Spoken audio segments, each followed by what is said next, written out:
Coming up on Network Africa, it's 22 years since the genocide in Rwanda. Today, as we remember the mass slaughter of Tutsis and moderate Hutus in 1994, UN urges against the recurrence of similar incident.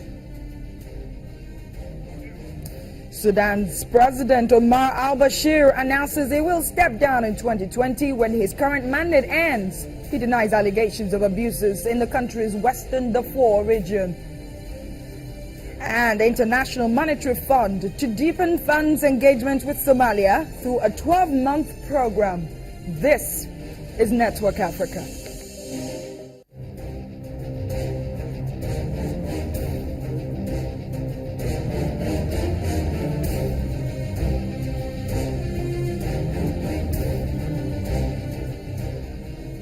Hello and welcome to Network Africa. I am Adeshewa Josh. It's been 2 decades and 2 years since the unthinkable happened in Rwanda. For about 100 days, machete-wielding men hacked down their fellow countrymen to death. On April the 7th to mid-July 1994, an approximate 1 million people were killed, many of whom are Tutsis, a majority of the Rwandan population.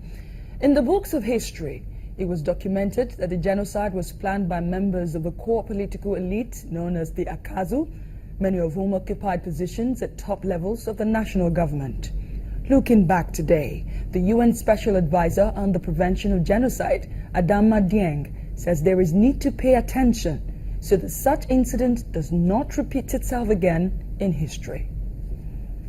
The ghost of history, countless lifeless bodies that remind us of the damning consequences of the genocidal mass slaughter of Tutsis and moderate Hutus in Rwanda in 1994. 22 years on, the memories of that time in history lingers.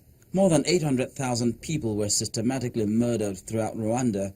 The vast majority were Tutsi, but moderate Hutu, Twa and others were also targeted. That year, Rwanda's ethnic Hutu militia, armed with machetes, clubs and spears, took over the streets of the country, slaughtering minority Tutsis.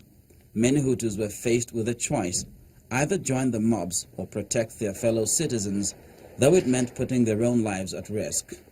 An estimated 1 million people were murdered in 100 days. The genocide in Rwanda started on April the 7th, 1994, after then-President Juvenal Habyarimana's plane was shot down. In an interview with the United Nations Special Advisor on the Prevention of Genocide, Adama Dieng, he cautioned against a repetition of such incidents in Africa. Genocide doesn't happen overnight.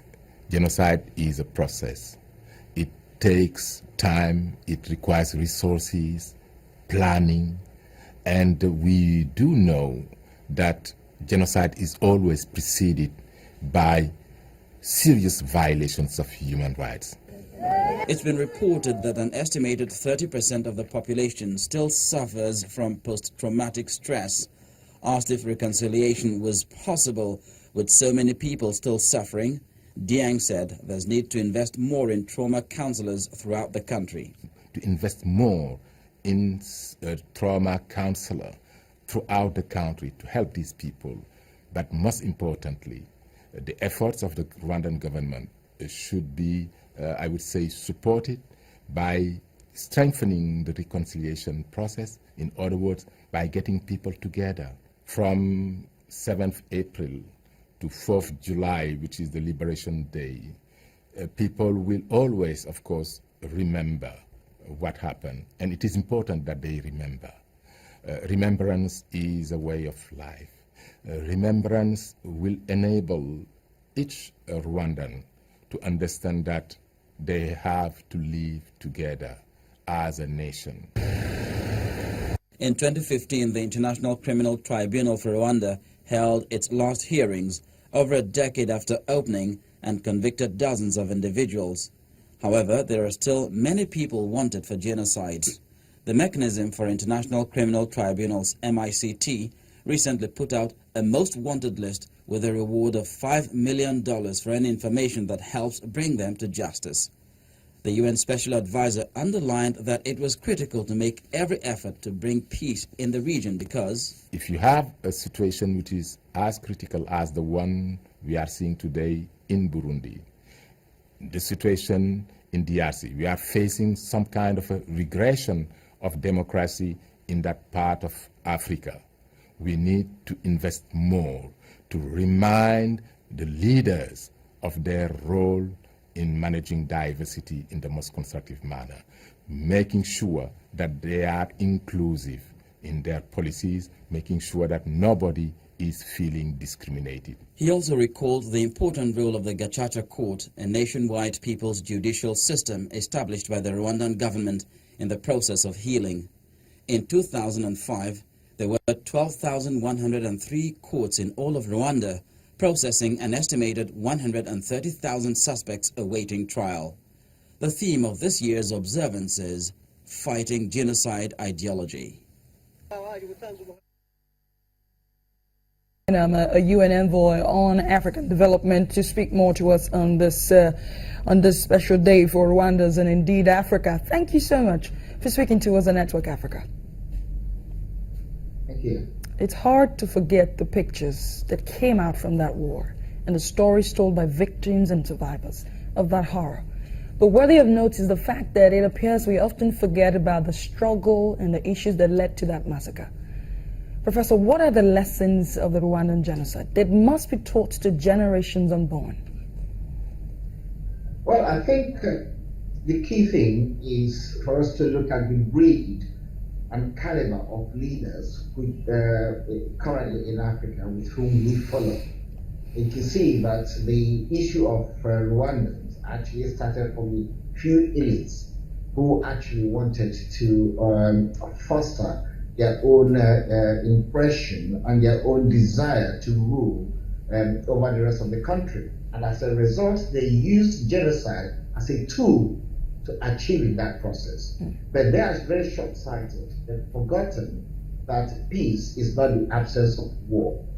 So by killing so much people and disorganizing the society, you have not actually achieved peace, because peace is a more lasting phenomenon. It's one that is entrenched into people's psyche. So a starting point is for the country to embark on a series of reconciliation activities, meaningful ones, and also for the international community to be slightly more honest in the way to deal with African leaders and the issue of wars in Africa. Sure. But that's unlikely to happen very soon, because the Western countries who, in large extent, are responsible for it. Because if you look at the genocide in Rwanda, before it happened, the Western countries were fully aware of this, and they did absolutely nothing to stop it. Okay, let me come in here quickly. Before, I have a question for you, but I'll back down on that and come to this first. To say the least, we have seen similar issues that led to the massacre that played up in recent times, as we have seen in Burundi. Can the memories of the horror in Rwanda serve as enough deterrence to some of these leaders who are towing the same path in Africa as we speak? No, like I've always said in a lot of my commentaries, we have our African leaders who practice what I call the copycat syndrome. You know, instead of learning lessons from that, you actually see them mimicking the same scenario in order to achieve their own political goals. And that happens even in village clashes. It's still happening. What we need is a more strategic and more imposing activity that could deter people from that. For example, the readily availability of arms, uncontrolled in the hands of people. That we need to look at how we have to come to terms with that. Because machete, they use machete to do that. But it is also the whole idea of divisive ideology, telling people the superiority complex syndrome, telling a tribe that you are better than the other tribe. Nobody is better than the other. We are all equal before the eyes of God. And these are the messages which young people need to understand. People like Rwanda need to have a big peace conference, like the one we are planning in Nigeria, where you have the previous leaders come and deliver papers on their idea of peace and what they think should be the way forward. These papers need to be compiled, produced as a book, distributed up and down all the learning institutions. This is the plan we have for Nigeria for May. And that can be replicated in other countries. And they form the textbook for peace in schools, colleges, universities, and research institutions. This is how you start getting to people's mind, because it is the mindset of the people that is the cradle for all this type of instabilities. You have summarized most of the questions I want to ask you, Professor Joe Kemenam. Thank you so much for speaking to us on Network Africa on this issue. UN Envoy on African Development, thank you. Let's take a break on Network Africa. When we come back, ICC prosecutor speaks out for the first time since the dismissal of the case against Kenya's Deputy President William Ruto. She says victims have been denied justice. We have details for you in just a moment. To stay.